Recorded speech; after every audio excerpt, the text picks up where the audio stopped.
Assalamualaikum warahmatullahi wabarakatuh.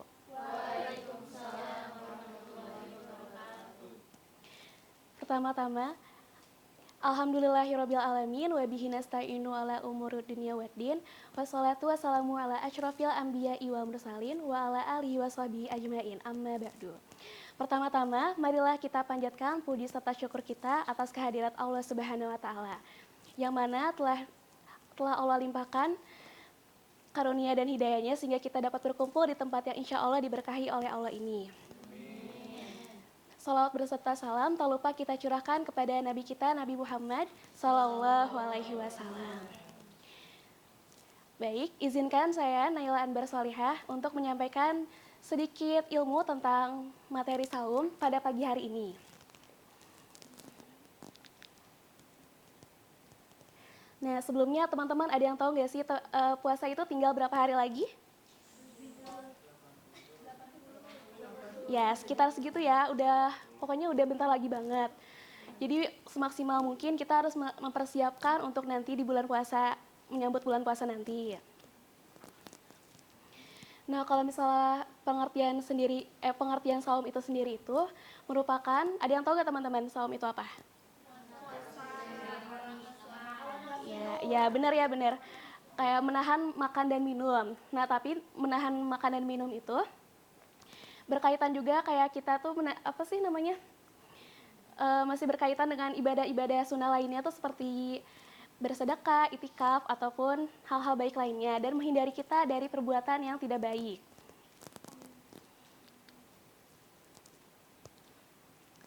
Selanjutnya di sini ada dalil perintah saum yang akan aku bacakan. A'udzubillahi minasyaitonirrajim. Ya ayyuhalladzina amanu kutiba alaikumusyamu kama kutiba alal ladzina min qablikum la'allakum tattaqun. Yang artinya, wahai orang-orang yang beriman, diwajibkan atas kamu berpuasa sebagaimana telah diwajibkan atas orang-orang sebelum kamu agar kamu bertakwa. Kalau misalnya aku tafsirin ya ayyuhalladzina amanu, wahai orang-orang yang beriman, itu tuh merupakan seruan bagi orang-orang muslim dari Allah gitu ya. Itu tuh untuk mengetuk hati orang-orang muslim supaya mereka tuh agar sadar. Selanjutnya ada kutiba alaikumusyamu kama kutiba alal ladzina min qablikum. Diwajibkan atas kamu berpuasa sebagaimana diwajibkan atas orang sebelum kamu. Nah, emang puasa itu tuh udah ada ya dari zaman sebelum Nabi Muhammad tuh emang udah ada gitu ya. Sampai sekarang makanya di zaman Nabi Muhammad kita sekarang itu puasa itu masih diwajibkan. Terus yang terakhir la'allakum tattaqun. Agar kamu bertakwa. Nah, hikmah dari dalil surat ini tuh Allah itu pengen kita kembali ke jalan Allah, ke jalan yang lurus gitu ya, agar kita semua bisa kembali bertakwa.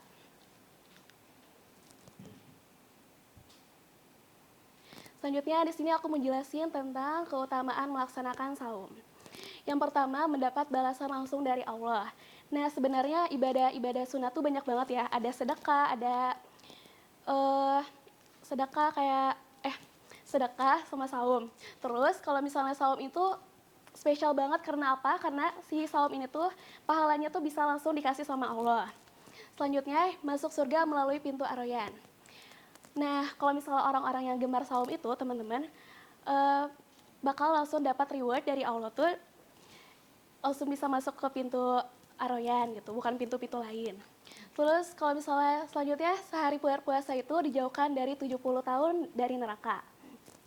Bayangin aja kalau misalnya kita sehari saum aja tuh bisa dijauhkan dari 70 tahun neraka, gimana kalau misalnya kita berpuasa full sehari berpuasa full 30 hari. Selanjutnya diampuni dosa-dosa yang terdahulu. Kalau misalnya kita udah beres nih puasa Ramadan, itu tuh kita akan kembali suci lagi kayak mungkin bayi yang baru lahir ya. Karena dosa-dosa kita udah diampunin sama Allah. Selanjutnya di sini ada dua jenis saum. Yang pertama ada saum wajib dan saum sunnah. Nah, saum wajib di sini yang pertama ada saum Ramadan, puasa yang sering kita lakuin setiap satu tahun sekali.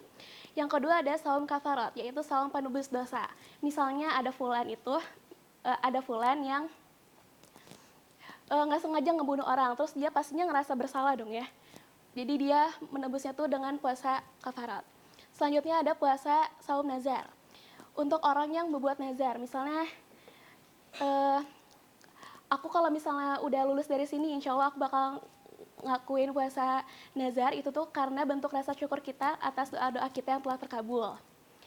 Yang terakhir ada saum kodok, yaitu puasa ganti. Misalnya kita kalau misalnya lagi sakit ataupun lagi dalam perjalanan yang gak memungkinkan kita puasa, itu tuh kita harus wajib menggantinya setelah saum Ramadan berakhir. Selanjutnya ada saum sunnah. Yang pertama ada saum Senin dan Kamis yang telah dianjurkan oleh Rasulullah ya. Terus kemudian ada saum Daud, saum yang sehari kita puasa, seharinya lagi enggak. Jadi kayak selang-seling gitu ya. Selanjutnya ada saum Sya'ban sebelum Ramadan. Itu juga udah dicontohin sama Rasul. Jadi Rasul tuh apa sih? Mencontohkan kita untuk berpuasa dulu sebelum menjalankan ibadah Ramadan. Dan saum Ayyamul Bid itu saum yang kita laksanakan di setiap pertengahan bulan. Di tanggal 13, 14, 15. Setiap bulannya ya. Selanjutnya, apa aja sih hal yang dilarang ketika melaksanakan saum? Yang pertama, makan dan minum. Itu udah pasti dong ya, kalau misalnya kita makan dan minum, otomatis puasa kita bakalan batal. Kemudian yang merokok. Cowok-cowok nih biasanya yang merokok, itu ditahan dulu ya kalau misalnya lagi bulan puasa. Selanjutnya, ini masih satu ini ya, masih berkaitan, kayak berbicara buruk dan dosa, berbohong, dan berburuk sangka. Kalau misalnya kita ngelakuin ini, teman-teman, itu sama dengan kita mengikis pahala kita kalau misalnya lagi saum gitu ya. Kayak jadinya puasanya tuh bakalan sia-sia, nggak ada manfaatnya. Ya, sekian yang bisa saya sampaikan. Mohon maaf apabila ada kesalahan, yang benar dari Allah, yang salahnya dari saya. Terima kasih. Wassalamualaikum warahmatullahi wabarakatuh.